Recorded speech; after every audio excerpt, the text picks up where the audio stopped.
Hello everyone and welcome to ET News. I'm Tyler Gibson. Today we are discussing how the U.S. government classified neighborhoods across the country as good or bad, based on the race and class of those who lived in it.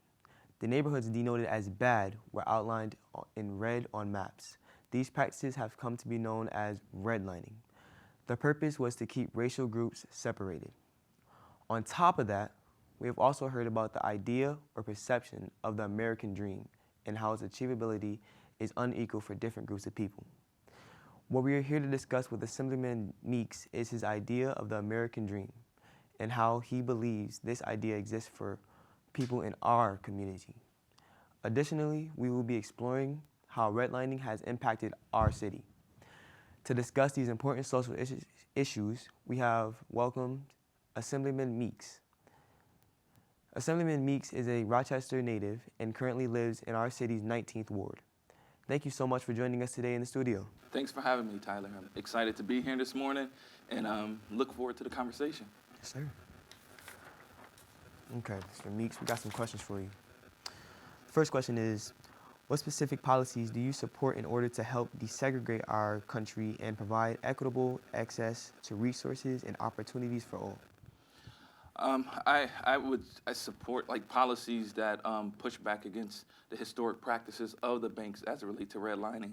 I'm also looking at different banks such as community banks that operate under a different rules and regulations where it's not all simply based upon a credit score, but actually meeting people where they are and trying to build them up and prepare them for home ownership.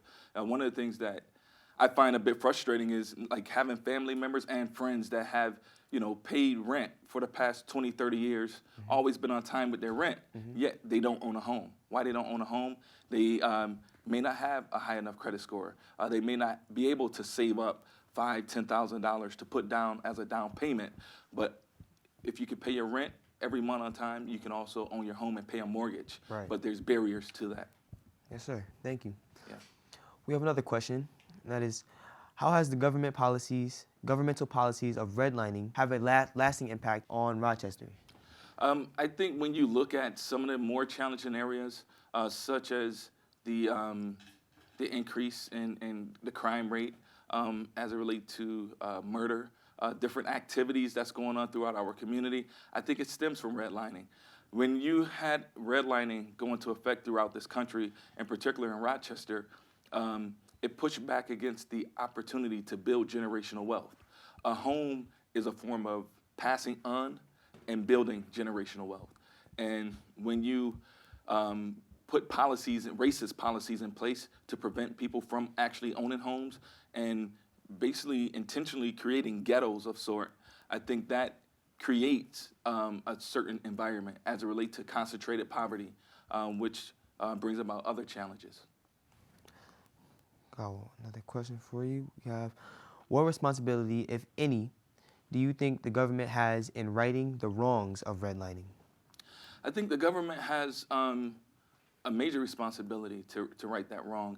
And I think there's a need to look back at racist policies such as redlining, other racist policies that prevented African-American men from obtaining the GI Bill, which was money that they could use to purchase a home or, further their education or what have you. Back during earlier wars in this country, I think that they have to go back and look at a combination of racist policies and rescind those policies and make those individuals and those descendants whole as it relates to that. You hear the talk about reparations and the need to do so, and then you will hear other pushback like, okay, well, we could not afford that as a country. But the reality of it is, I believe we could afford it. When we look at the challenges in the streets of Rochester, we see violence, right? We see opposing groups going back and forth and ending in one person being murdered or another person being murdered. And we haven't seen the federal government come in and say, hey, how can we save Rochester? How can we put more resources into Rochester to assure that this isn't happening, right? But then when we see a war take place, thousands of miles across the oceans in Ukraine, we stepped in. Thus far, up to March, we put in $13.6 billion. And I'm one that was raised that you take care of home first. So before I can be the state Assemblyman Demond Meeks, I have to be the father, I have to be the husband Demond Meeks and take care of those responsibilities. So I think that we as a country have to get back to the mindset of take care of home first and then continue to help others. Wow, I agree. What role has the government played or not played in promoting or hindering the American dream for different groups in America? I think the government has played a role in the hindrance of different groups as it relates to achieving that American dream. When you look at policies that are in place, such as if you have a felony, how many doors are shut on you based upon having a felony? And people continue to be judged by that worst moment in their lifetime. And I think that if we were all judged by the worst moment, even that worst moment that others did not see, we wouldn't want to be judged by that worst moment the rest of our lives. So I think that individuals, upon being released from prison, should have their rights back. They should have the right to have those records expunged. Eventually, they should also have the right to vote, to participate in the democratic process. So I think there's a number of historic racist policies that will continue to block people from that American dream until we get masses of individuals that understand the importance and the power of having a voice, and a collective voice, and moving an agenda forward. Sir. Can I ask you, what is your idea of the American dream?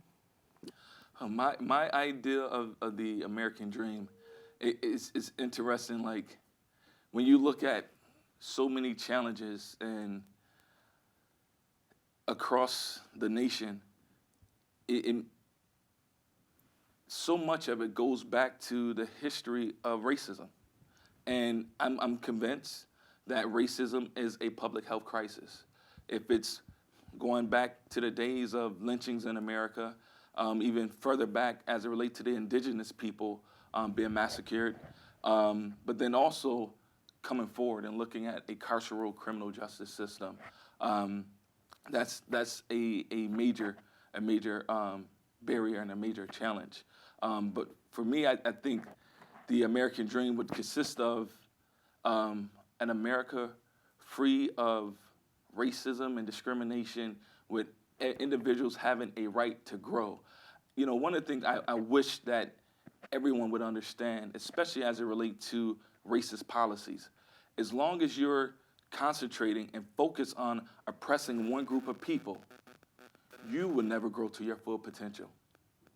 I'll say that again. As long as you're focused and concentrating on oppressing one group of people, you will never grow to your full potential. We used to hear that, you know, your competition is not in the classroom. Your competition is, you know, with an international capitalism, your competition is in China or somewhere else.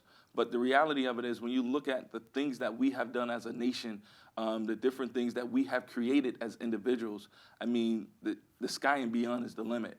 And I think if we allow everyone equal opportunity to grow, we'll be so much better as a nation. Sir. Can I ask you, how does the education in Rochester City School District impact students' ability to achieve the American dream?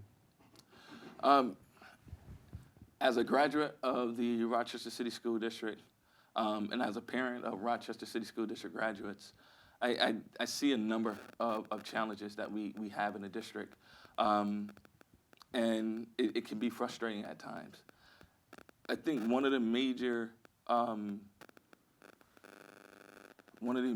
things needed for students to be successful is actively involved parents, right? Because with that, sometimes you can easily fall by the wayside. And I think that was the difference for me versus some of my friends that I went to school with, having that mom that was actively engaged, because if that's not the case, you don't have that additional level of accountability. But as it relates to the city school district, I think that there's a need for practices in place that focuses on students and families. So for instance, I remember talking with counselors from the district, and I was talking like 4 counselors, and they were giving me their numbers. It was a conversation. They were talking about their numbers on parent involvement for a parent-teachers conference. And 3 of them, one said we had like 20, another said 30, another one was 50. And then the other one that stood out to me the most had 200. And the difference between the 30, the 40, 50, and the 200 was the 200 took place on a Saturday morning over a continental breakfast. So it was catering to that family as well as the students. Right. Opposed to, okay, we're just going to do it right after school, because that may not always be, it may not always, parents may not always be able to necessarily make it at that time. Or if it's an early dismissal day and you have parent-teacher conference from 1 to 2, well, there's a number of parents that work in factories and nursing homes where you can't just punch out, come in and leave back out. So I think there's a need for policies that recognize the importance of parental involvement, also coupled with students, and having real conversations with students as it relates to what they need and what they want to do. I'm thankful for Edison Tech and the Career Tech program. When I was in high school, I went to Edison for 1 year, and we had the technical programs here. And there was an exploratory year, which was your freshman year. Right. So you had an opportunity to dibble and dabble in a number of different trades. And I always think to a buddy of mine, his name is Mike Foster. And he graduated from Edison. He's 44 years of age. He worked for Rochester Gas and Electric for the past, since he was 16. And he has more than enough years in to retire, but he's not old enough to retire. And the thing about Mike is like hip hop, through and through hip hop. So the different eras of hip hop, he represented that. So when the box Chevy on the 30-inch rims was a big thing, Mike bought a box Chevy, put it on 30-inch rims. When it was about the Lexus Coupe with the nice rims, Mike had the Lexus Coupe, nice rims. When it's about certain type of Cuban link or gold chain, Mike had the gold chain. But all of that came by way of the hard work that he started when he was at Edison Tech, and he continues with Rochester Gas and Electric. So, these type of programs show you that skill tracks, different skill tracks can allow for success. And we often hear all students aren't going to college, and we know that to be true. So we have a responsibility as institutions to assure their success. So we must get them skilled trades and technical skills that they can apply and be able to provide for themselves as well as a future for their families if they choose. Thank you. Thank you. Thank you for sharing your thoughts with us. That's all the questions I have for you at eTech. Right. As always, thank you very much, Assemblyman Meeks, for coming in for us. Thank you. Thanks for having me.